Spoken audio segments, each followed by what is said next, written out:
Maybe you do me a favor and just turn the camera slightly. Yeah.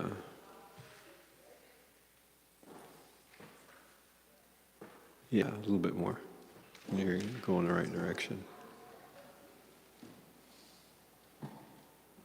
Yeah, that's good. Great.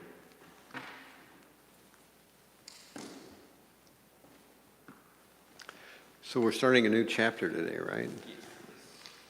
Chapter 14 of third canto.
It's really loud. I think maybe someone can take the volume on the microphone down a touch. It's almost feeding back. Hare Krishna, Krishna Krishna, Hare Hare, Hare Rama. Okay, that sounds better. Jaya Radha Madhava Kunja Bihari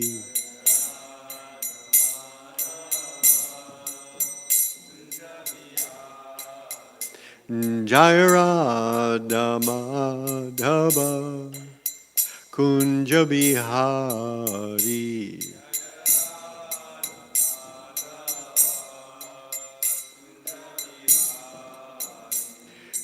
Gopi Janabalabha Giribharadari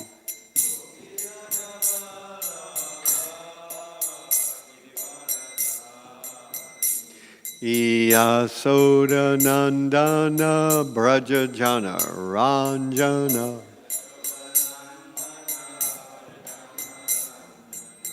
Yamunatira Vanachari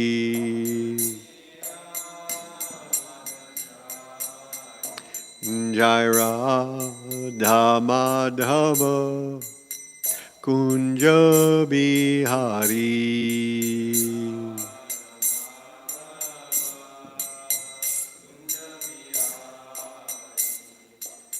Hare Krishna, Hare Krishna, Krishna Krishna, Hare Hare, Hare Rama, Hare Rama, Rama Rama, Hare Hare.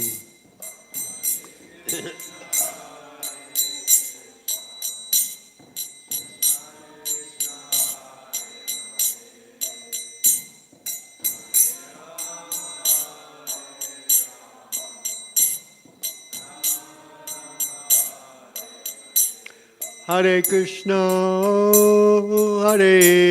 Krishna Krishna, Hare Hare, Hare Rama, Hare Rama, Rama Rama, Hare Hare.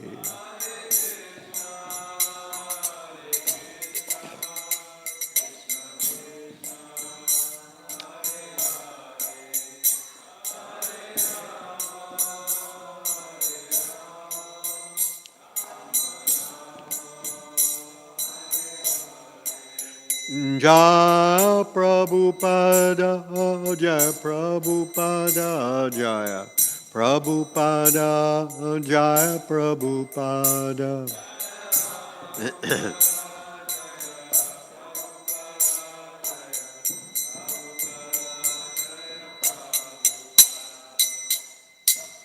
Jayom Vishnupad, Paramahamsa Paramatakacharya, Atto Tadasata Shri Srimad, His Divine Grace, A.C. Bhaktivedanta Swami Prabhupada Ki, Ananta Koti Vaishnava Vrinda Ki, Grantaraj Srimad Bhagavatam Ki, Samveda Bhakta Vrinda Ki, Gaur Premanandi.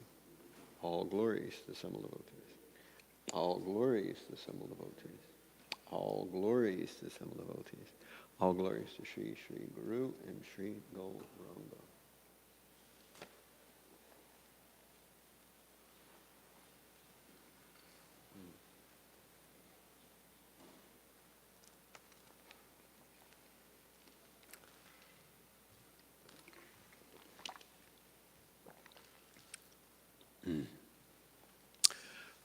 Om Namo Bhagavate Vasudevaya.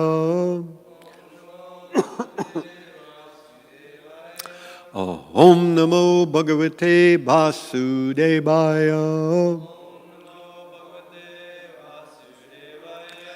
Om Namo Bhagavate Vasudevaya. Om Ajnanatimirandasya Gananjana Shalakhaya Chakshurun Militam Yena Tasmai Shri Gurave Namaha Shri Chaitanya Manobishtam Stapitam Yena Bhutale Swayam Rupa Kadamaham Didati Swapadantikam Vandeham Shri Guru Shri Yuta Pada Kamalam Shri Gurun Vaishnavam Cha Shri Rupam Sagrajatam Sahagana Raghunatan Vitam Tam Sajivam Sadvaitam Savadhunam Parijana Sahitam Krishna Chaitanya Devam Shri Radha Krishna Padan Sahagana Raghunatan Vitam Tam Sajivam Sadvaitam Savadhunam Parijana Sahitam Krishna Chaitanya Devam Shri Radha Krishna Padan Sahagana Lalita Shri Vishakanvitam Cha Hey Krishna Karuna Sindho Dina Bandho Jagatpate Gopesha Gopika Kanta Radha Kanta Namostute Tapta Kanchana Gaurangi Radhe Vrindavan Eshvari Vrishabhanu Sute Devi Pranamami Hari Priye Vanchakalpa Tarubhyascha Kripa Sindhubhya Evacha Patitanam Pavanebhyo Vaishnavebhyo Namo Namaha Shri Krishna Chaitanya Prabhu Nityananda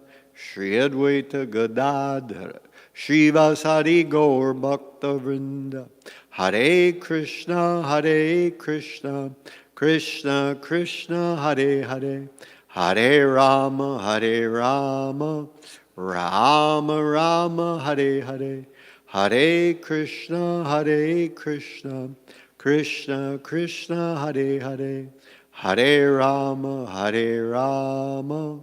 Rama Hare Hare. Okay, so today We are on Canto 3, Chapter 14, Text 1 and 2. So I'll just read the first verse by myself, and then we'll responsively do verse 2. Shri Shuka Uvacha Nishamya Koshara Vino Pavarnitam Hare Katam Karana Sukaratmanaha Punasa Praprachatam Udyatanjalaya Na Chati Tripto Viduro Drita Vrataha. So this verse reads in English, Sukadeva Goswami said, after hearing from the great sage Maitreya about the Lord's incarnation as Varaha, Vidura, who had taken a vow, begged him with folded hands to please narrate further transcendental activities of the Lord, since he, Vidura, did not yet feel satisfied. So I'll just reread that. Sukadeva Goswami said, after hearing from the great sage Maitreya about the Lord's incarnation as Varaha, Vidura, who had taken a vow, begged him with folded hands to please narrate further transcendental activities of the Lord, since he, Vidura, did not yet feel satisfied. Okay, so this verse we will do responsibly. Vidura Uvacha Vidura Uvacha Tenaiva tu muni shrestha Tenaiva tu muni shrestha Harina Yagyamurtina Harina Yagyamurtina Adidaityo Hiranyaksho Adidaityo Hiranyaksho Hata iti anushushuma Hata iti anushushuma Vidura uvacha Tenaiva tu muni shrestha Harina Yagyamurtina Adidaityo Hiranyaksho Hataiti Anushushama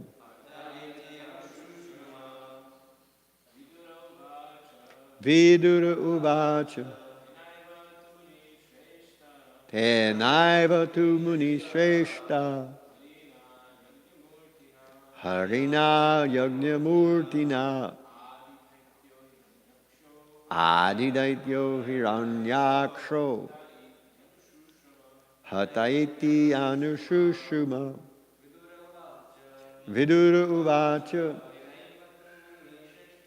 Tenaiva tu muni shrestha Harina Yagyamurtina Adidaityo Hiranyaksho Hatiti Anushushuma Vidura Uvacha Tenaiva tu muni shrestha Harina Yagyamurtina Adidaityo Hiranyaksho Hatiti Anushushuma Vidura Uvacha Tenaiva tu muni shrestha Harina Yagyamurtina Adidaityo Hiranyaksho Hati iti anushushuma. Ladies. Vidura uvacha Tenaiva tu muni shrestha Harina Yagyamurtina Adidaityo Hiranyaksho hateti anushushuma. Vidura uvacha. Sri Vidura said, Tena, by him. Eva, certainly. Tu, but. Muni Shrestha, O chief among the sages. Harina, by the personality of Godhead. Yagyamurtina, the form of sacrifices. Adi, original. Daityaha, demon. Hiranyaksha, by the name Hiranyaksha. Hataha, slain. Iti, thus. Anushushuma, heard in succession. So this verse translates into English. Sri Vidura said, O chief amongst the great sages, I have heard by disciplic succession that Hiranyaksha, the original demon, was slain by the same form of sacrifices the personality of Godhead, Lord, bore. So responsively we can recite.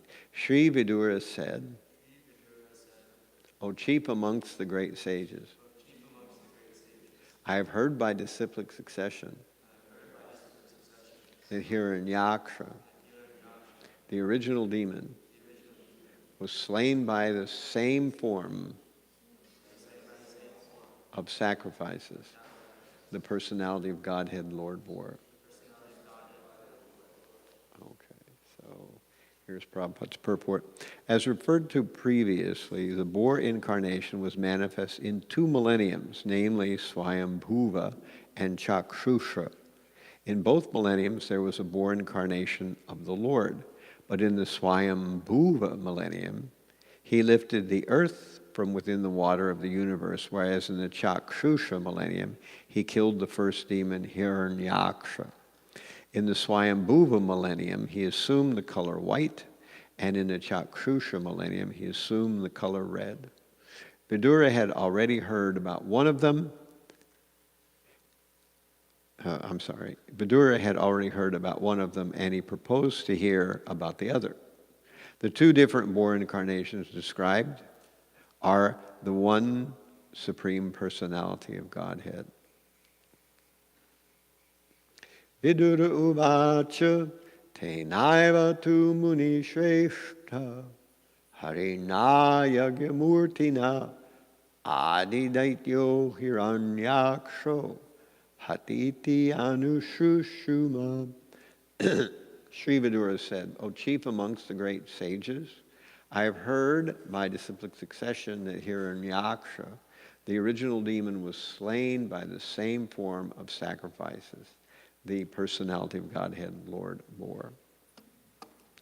So, we were hearing in the last chapter that the boar incarnation, Varaha, was being described as the Yagya Purush, or the one to whom sacrifices are offered. So that's where we get this little allusion to, that's by the way, allusion, not illusion, allusion to him being the personality of sacrifice. And of course, as we've been kind of puzzling over, the Bhagavatam seems to give us 2 colors, red and white. The white in the Swayambhuva Manu and the red in the Chakshusha Manu. And in the white, the boar was generated. He came into our view when Lord Brahma was thinking how to fulfill Swayambhuva Manu's request to give him a place to carry out his duties. So the earth at that time was merged in the waters of devastation. So as Brahma was thinking how to bring the earth up out of the waters of devastation, then the boar came out of his nose and grew to huge proportions. And that is the Shukla, or white incarnation. Now, later in the Chakshusha incarnation, that's when Hiranyaksha will be born along with his brother Hiranyakashipu. And in that Manu, the boar will be red in color and will fight and kill Hiranyaksha. So that doesn't necessarily mean that the blue incarnation doesn't exist, as was found by our Natabar a few days ago in the Lagu Bhagavatamrita, yes. And so these incarnations of the Supreme Lord are amazing, and that's actually all the Supreme Lord has to do. He only has to engage in pastimes. Any kind of business or hard work, he can do it by his energies. You know, as we were saying the other day, that verse from the Svetasvatara Upanishad, I think it's 3.7-8, Tam Ishvaranam Paramam Maheshwaram Tam Devatanam Paramam Chadaivatam Patim Patinam Paramam Parastad Vidam Adevam Bhuvameshamidyam Natasya Karyam Karanam Chavidyate Natat Shabas Chabyadikas Chadrishyate Parasya Shaktir Vividaya Shruyate Swabhavaki Jnana Bala Kriyacha. So that verse is saying that of all controllers or Ishvaras, there's one supreme Maheshvara, controller of all the controllers. Out of all devas or demigods, there's one supreme demigod. Of all patinam, of all planetary leaders, there's one supreme leader. And no one is equal to or greater than this leader. And in fact, his energies work wonderfully. He can accomplish anything in any kind of way. His energies are automatic, and in this way, he accomplishes whatever he wants. So, Krishna's energies are intelligent, and they're unlimited, so he could accomplish anything in a split second, simply by wanting it to happen. Of course, where would we have pastimes if he was constantly doing that? There would be no point in anything, because if he wanted to eat something, it would just appear, wouldn't even need to appear. He would just feel satiated, and he wouldn't even need to eat. Why would he need servants?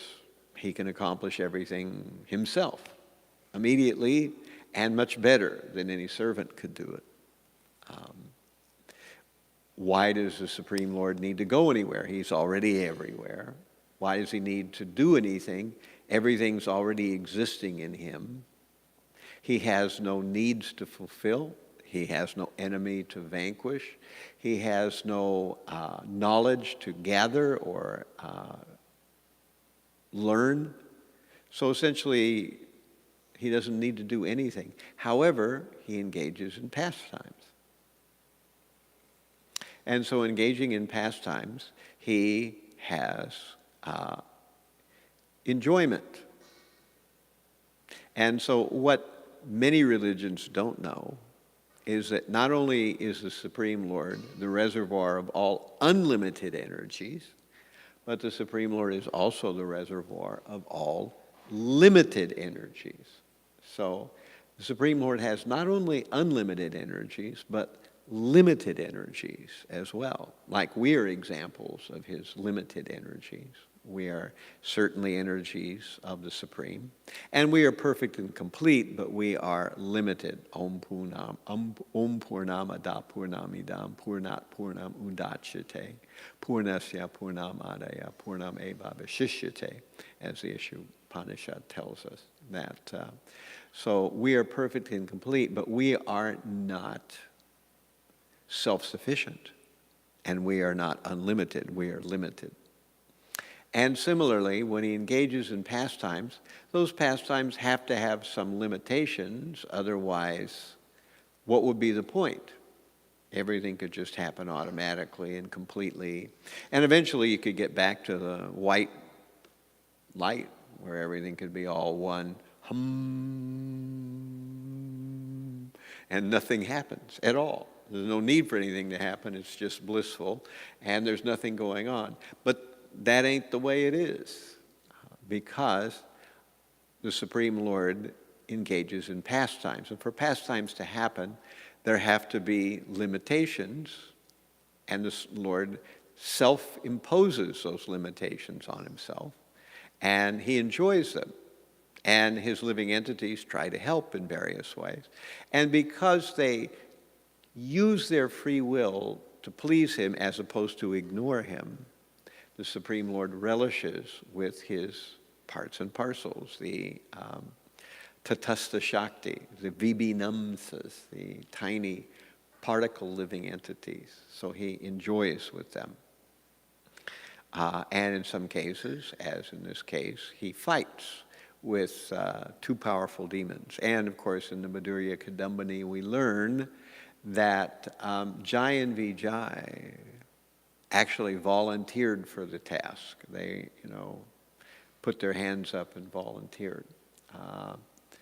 There's a prayer that's quoted in the Madhurya Kadambini, which says from Jai and Vijay that, my dear Lord, we see that you are eager to engage in a battle in the material world. And we have made an inventory of the material world and discovered that there are no powerful demons at this point in the material world. So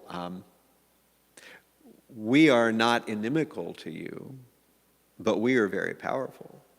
And at the same time, there are no powerful demons in the material world. So please make it so that we can assist you in this, because we cannot bear that your desires go unfulfilled in any kind of way.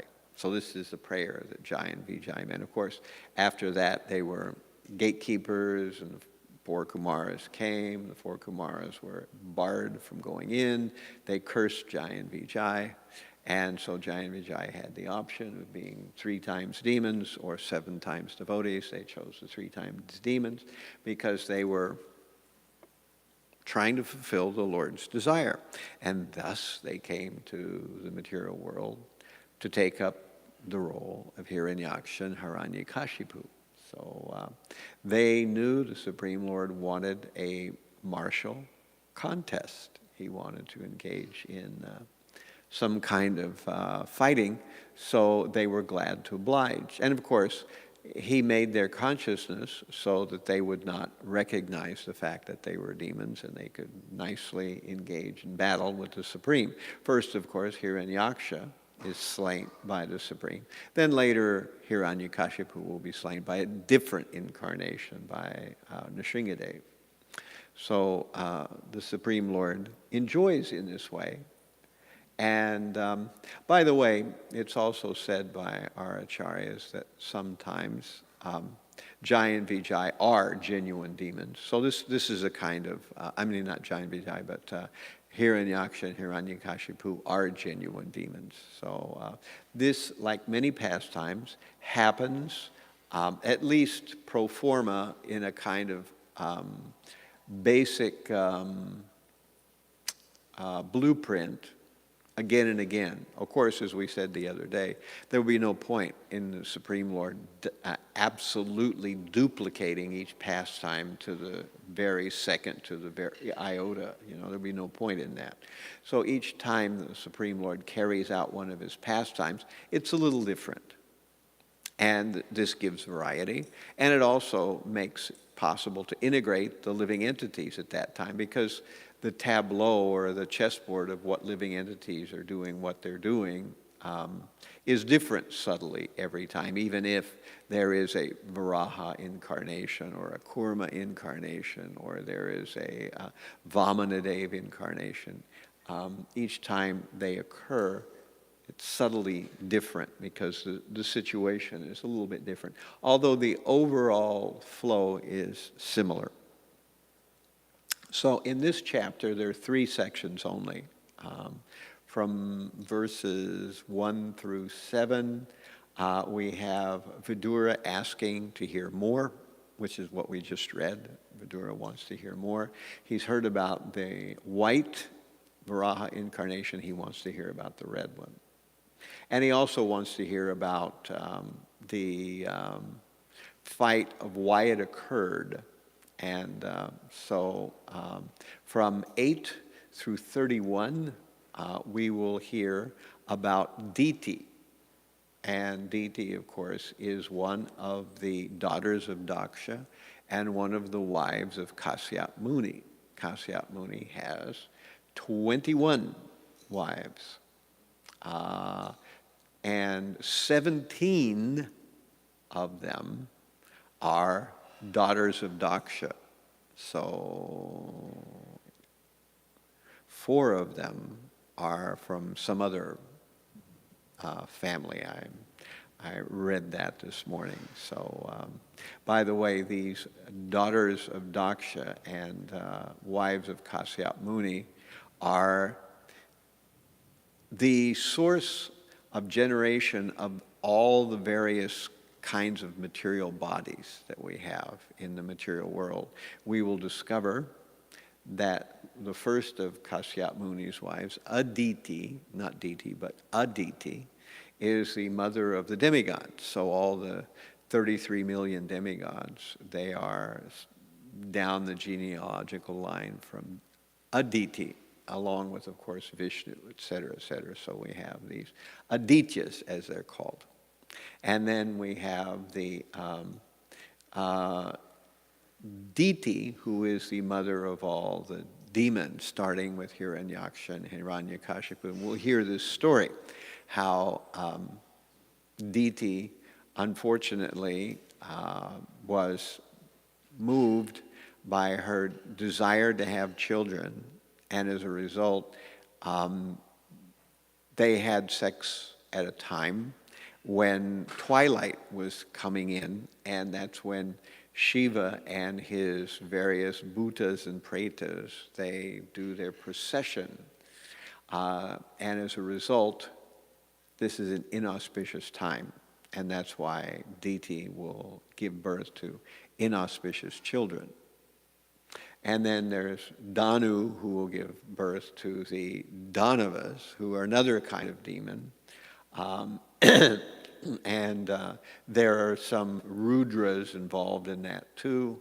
And then we'll find that Kadru is the mother of the snakes, that Vinata is the mother of Garuda, and we find there's another one of his wives that's the mother of the plants, one is the mother of the insects, et cetera, et cetera.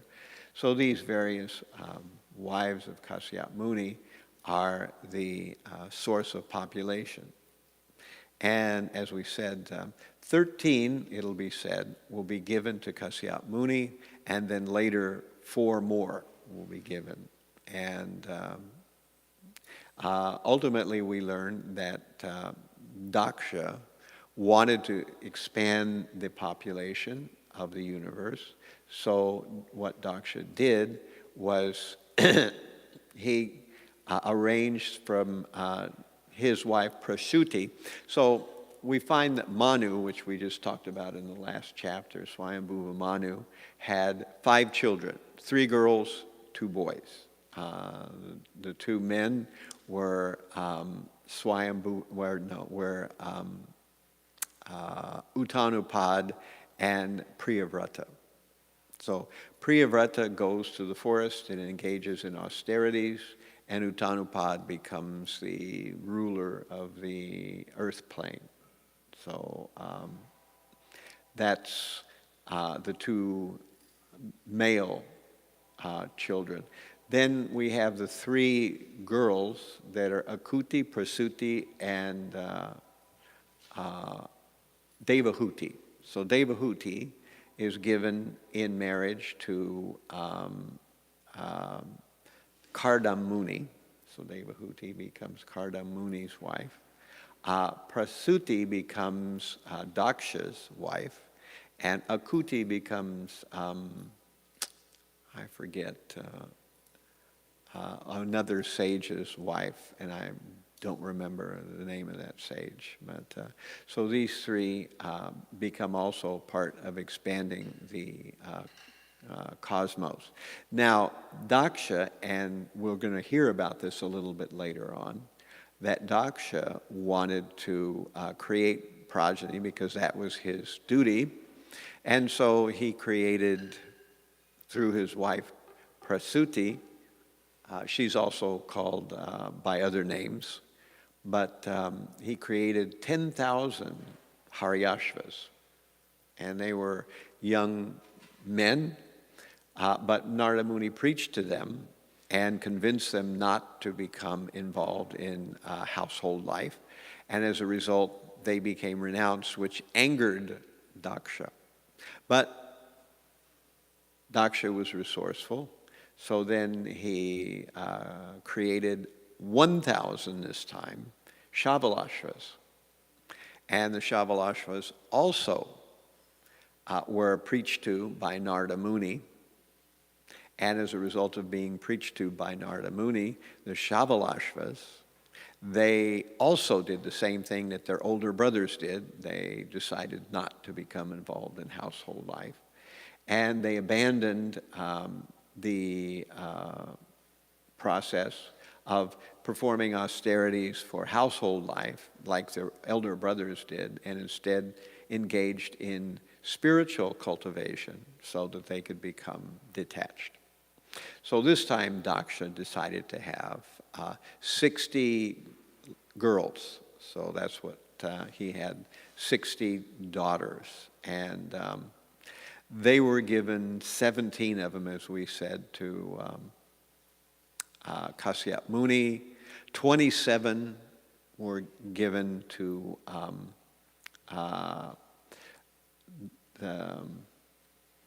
Dharmaraj. Let's see, was it Dharmaraj? Let me take a quick look here at my cheat sheet. 10 were given to Dharmaraj, 17 to Kasyap Muni, 27 to Chandra, the moon demigod, and 2 to Angira, 2 to Bhuta, and 2 to Krishashva. So that's altogether 60. And we'll also hear in verses to come that Daksha was eager to know who his daughters wanted to marry. And they let it be known through their mother that actually they wanted to be married to these various sages. And so that's how it came to be that 10 of them were married to Yamaraj, 27 of them to the moon god, 17 of them to Kasyap Muni, and 2 to Angira and Krishashva and Bhuta, which are sages you don't hear about too often. So in this way we see gradually the universal population is getting off the ground. Gradually it's starting to happen. And this is one of the things that we are learning in this section of Srimad Bhagavatam.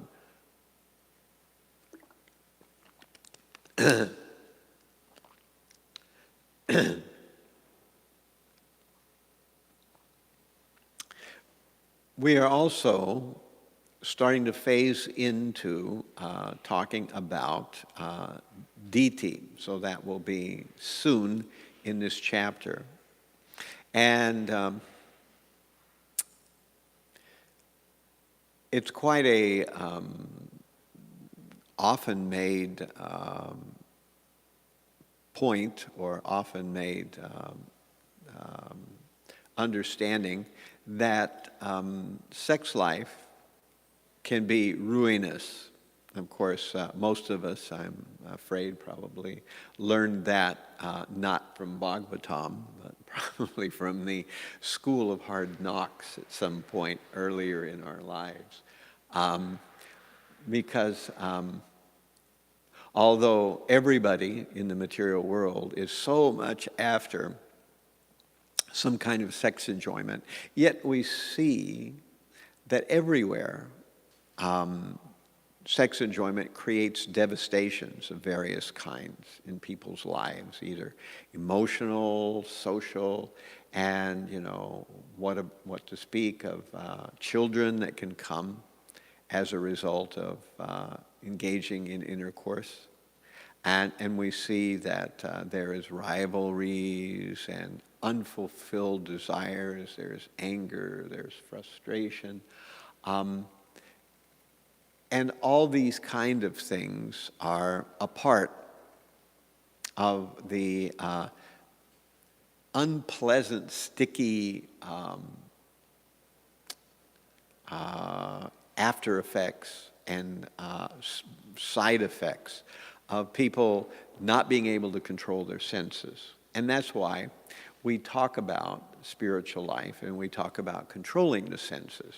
Because if we learn to control the senses, particularly the mind, then we won't have such a difficulty controlling the body, particularly the drive for sex life. And of course, we have the institution of marriage, which makes sex life less destructive. So when there are children and they're brought into the world and they have both a mother and a father, and they are brought into a loving relationship, then there's a good chance that those children can be directed toward a spiritual goal. However, if they don't have both a mother and a father, or this is why we have this term Varna Shankara, children who are begotten by accident because some contraception failed, or before two people knew what was going on, they were into engaging in sex life. And as a result now, the lady is pregnant, and then what will we do? So someone is born, yet they weren't really the goal of the process of sex life. They were a mistake, an accident of sex life, a running away of emotional and erotic energies. And so now there's a child on the way, and maybe the mother and father don't want the child. So of course, up till just a little while ago, generally the practice was that the child was just aborted, because in our modern world, people see the fetus as a blob of flesh. They don't see it as a human being, when actually it is a human being.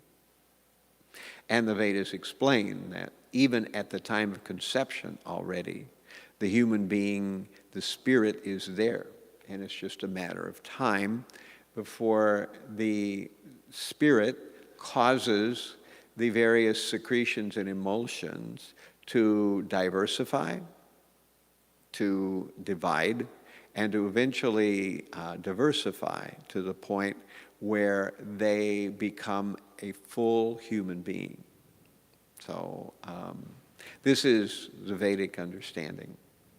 Of course, we see that many people make mistakes. So this is happening in the world. It's happening not just once in a while, but it's happening quite frequently.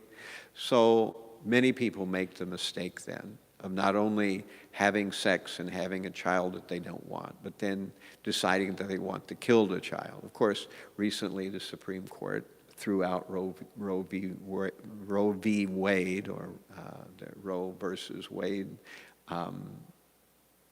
statute, which made abortions legal. So some states are fighting it, and so on and so forth. But the problem, of course, is that when people have no idea that sex life brings children into the world, fundamentally that's its purpose. Of course, people know that, but they never think about it before they have sex. They have sex because they want to have sex. And as a result of wanting to have sex, then an unwanted child is there. And then to make it convenient for the living people, the unborn child is killed. And then the child has to become born at some other time in some other womb. And of course, because the way karma works, then the people who created the situation and followed through with the abortion, they too will have to experience the same thing of being aborted in the womb.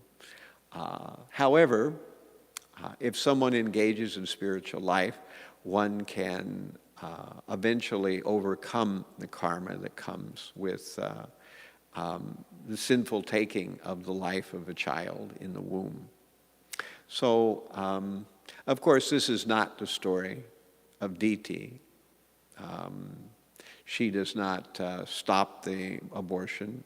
She does not abort her children, nor does she want an abortion. Although she will learn from her husband that her children will become very terrible and that they will cause many people to suffer. That her children will in fact be very big, obnoxious demons. But she will discover that there will be a benediction, actually 2 benedictions. One of them is that her children will be killed directly by the hand of the Supreme Lord, which is a great benediction, even for a demon, to be killed directly by the Supreme Lord. We will find that when a great demon is killed as a result of the anger of the brahmanas, it is totally inauspicious, and they go to hell. However, if a demon is killed directly by the hand of the Supreme Lord, then the Lord purifies that demon, and that is an auspicious death. Of course, the other benediction is that although her 2 sons will be demoniac, her grandson will be a great devotee, and eventually we'll learn about Prahlad, who will be the son of Hiranyakashipu. Although his father will be very demoniac, Prahlad will be nothing like his father. So this is kind of what's coming up in this chapter. So we've kind of gone through a lot of different aspects to try to tie all the pieces together. So from 1 to 7 in this chapter, we'll hear about Vidura asking about the second boar incarnation. Then from 8 to 31, we're going to hear about deities being pushed to want to engage in sex with her husband at an inopportune time. Then from 32 to 51, the end of the chapter, we'll find out about the inauspicious children that Diti will give birth to. All right. So questions, comments, anybody has? Yes, do we have the microphone?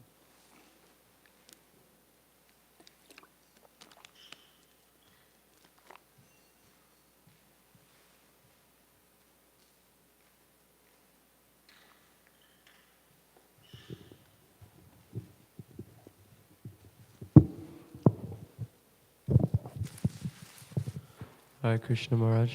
Hare Krishna. So, in the first verse, it's mentioned that there's 2 incarnations of Lord Varaha. And I was curious, so the second incarnation, the red boar, who's fighting Hiranyaksha, is he also, because I remember reading that he was bringing up the earth again, or maybe, so... Yeah, it was thrown into pastime? the Garbha ocean by Hiranyaksha, Okay. as opposed to being there as a result of the previous annihilation. Okay, got it. So at the end of every day of Brahma, there is a partial annihilation. And at the end of every Manu, there's also sometimes a type of annihilation. It's not as thorough as the partial annihilation, but sometimes there is a kind of annihilation then too. So, Thank you. all right. Hare Krishna.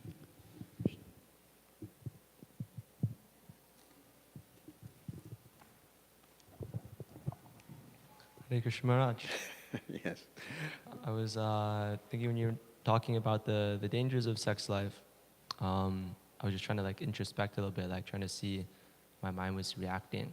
I still see that there's still like attachment, that somehow or another I'm still a big fool, and I haven't realized that's so very dangerous, even though I'm trying to live as a brahmachari. So I wanted to ask what to do. My mind still hasn't recognized, subconsciously, just my mind just hasn't recognized the dangers of sex life yet.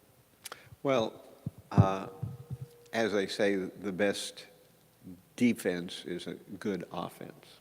So the process of engaging thoroughly in spiritual life and to try to make it your personal mission to try to help deliver other people, that fills the consciousness and our lives with a mission. And then there's not so much possibility of some unwanted interlude slipping in there. Of course, we should all understand that sex life, of all pushings, it's the most intense. It's the most difficult to give up for all human beings, you know. So it's not something to be trifled with. It's very strong, so it's sometimes called adiras, which means it is the fundamental, basic taste or flavor of material happiness, because sex life uses all the senses simultaneously, and it encompasses more than any other activity that a human being does, you know, as far as sensory experience goes. And that's why, to keep from engaging in sex life, then one has to have an alternative, one has to have a strategy. And that's why we're saying that if you engage in spiritual life and you avoid the near occasion of sin, then generally speaking, you'll be okay. And if it becomes too difficult, then one can engage in becoming married and living with a wife and bringing up a family. There's no harm there. And indeed, most people will choose that path. And so that is a legitimate way and a scriptural way of being able to integrate one's sex desire in a way that's not destructive. However, it is more entangling. That's the side issue there. However, again, that's why most people will take that approach. And in this way, somehow or other, we have to fight our way through. Whatever side of the fence we wind up on, we have to fight our way through till the end and try to conquer material desire through the process of engaging in devotional service. So if we're not only trying to engage in chanting nicely, engage in spiritual activities on a complete way, but also in our heart, we are trying really to pull other people out of the material world as best we can through our words and deeds and example, et cetera, then we have a life that's full. And as I forget who was giving that analogy a day or two ago about you have milk and then you have ink, and if the milk is poured in, it pushes the ink out. Who was that? Okay. So, yes, you have a question. I just had a quick question because I remember hearing somewhere that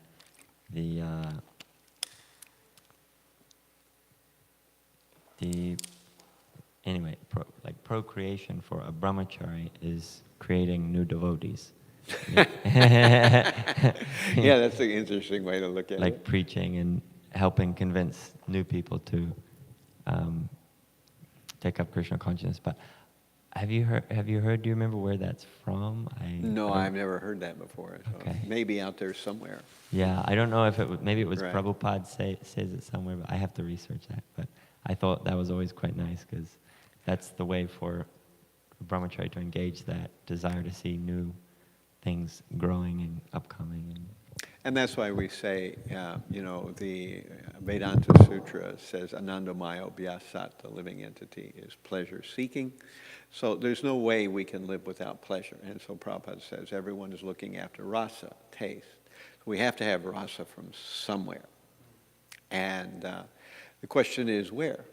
If we're not getting it from spiritual life, we'll need to get it from material life. There's two sources, and that's why we have, Vishaya Vinavartante Niraharasya Dehinam Rasovaryam Rasopiyasya Param Drishva Navartate, that one may be restricted from the objects of the senses, though the taste for sense objects remains. However, ceasing such engagements by experiencing a higher taste, one is fixed. How else can people actually stay celibate for many, many years? If it was something I was doing because I was biting my nails, wishing I could do something that everybody else does, I never would have been able to come to this point, But I'm genuinely not really motivated, at least the way I once was, So this idea is there that eventually we get a higher taste. In the beginning, we find that spiritual life is tough. Like we hear in Bhagavad Gita, that happiness in the mode of passion is pleasure in the beginning and like poison at the end.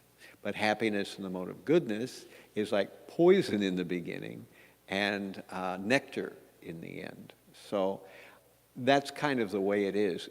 Our sensibilities are all backwards. Our tree is upside down, But as you continue in spiritual life, the tree turns right side up again. And we find that we genuinely like spiritual life. And we're genuinely satisfied with spiritual life. We're not looking for some miraculous way we can sneak in a few material, buzz bombs here and there. We're actually satisfied with what we're doing, and eventually, like King Kulashekar, says that whenever I think of sex life, my lips curl in distaste, and I spit at the thought. That may be way for most of us, but still, the idea is there that by engaging in spiritual life, we eventually feel not empty, but full. And we feel pleasure, but not pleasure coming from material gratification, which is always mixed with, some smelly and stinky things too. And it's also creates problems in the long run.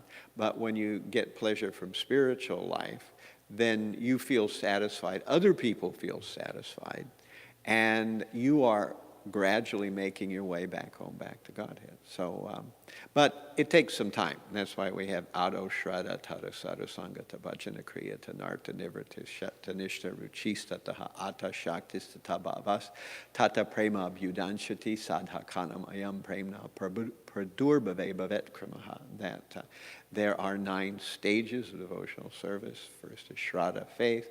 Then there's Sadhu Sangha, associating with devotees, and there's Bhajana Kriya, engaging in various activities given by the spiritual master for purification. Then there's Anartha Nivriti, overcoming unwanted things. Then after Anartha Nivriti, there's Nishtha, or steadiness. Then Ruchi, taste. Now, that's the point where we're crossing over from, struggling to do the things we should do but don't really want to, and struggling to avoid the things we want to do but we really shouldn't do.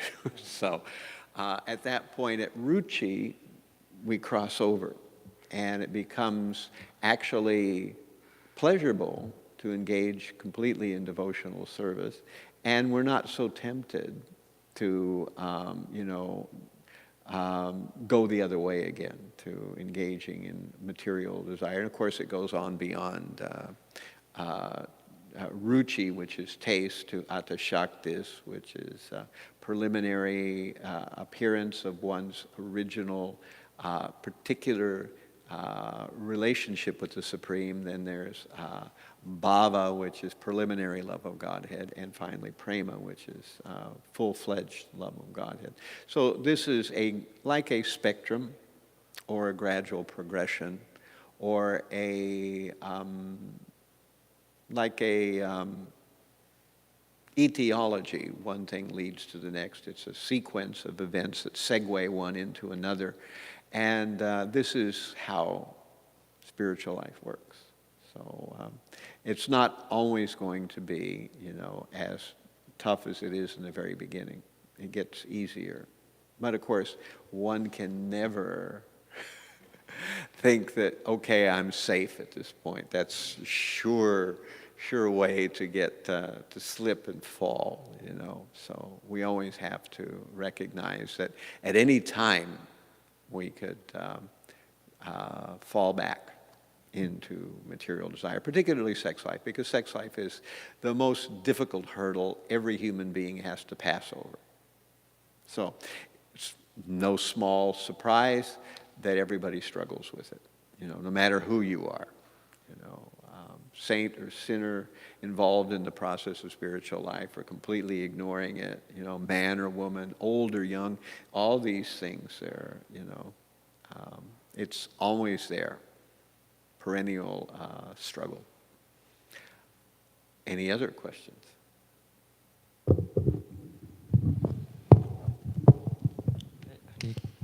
Hare Krishna Maharaj.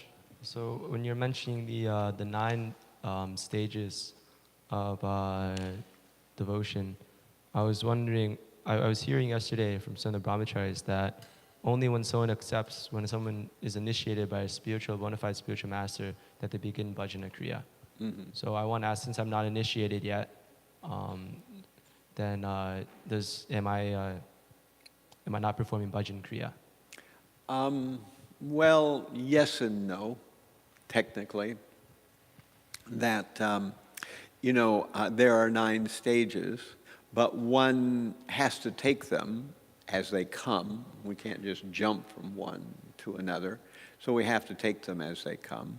And when a person is committed to getting a spiritual master, that means that they are on the path of devotional life. Or they may have even committed to getting a spiritual master and understand who their spiritual master is even going to be, which is a little further along. But in any case, one shouldn't rush things. However, eventually one thing will lead to another, and we will move through from one to another to another. Sometimes people feel that let me just get it over with, and get initiated. But unfortunately, I think a lot of people rush into initiation way before it's actually time for them to do it. They haven't really understood what initiation is, nor have they really thought about who they want to choose as their initiating spiritual master. So that's there as well. But the process will naturally flow from one thing to another. And then the process of purification is happening. Generally speaking, we say that spiritual life begins with initiation, and that one cannot engage in spiritual life without being initiated. However, the Supreme Lord being the Supreme Lord means that in the ultimate issue there are no rules.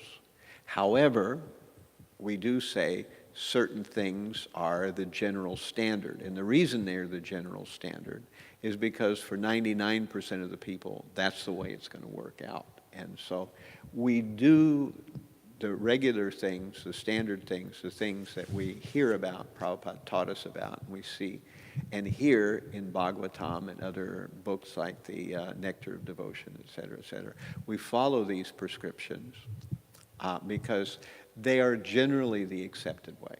And for most people, that'll be the more sure-footed way to go. Although, technically speaking, anything can happen. You can't put a box around Krishna. So I just thought I would say that as well.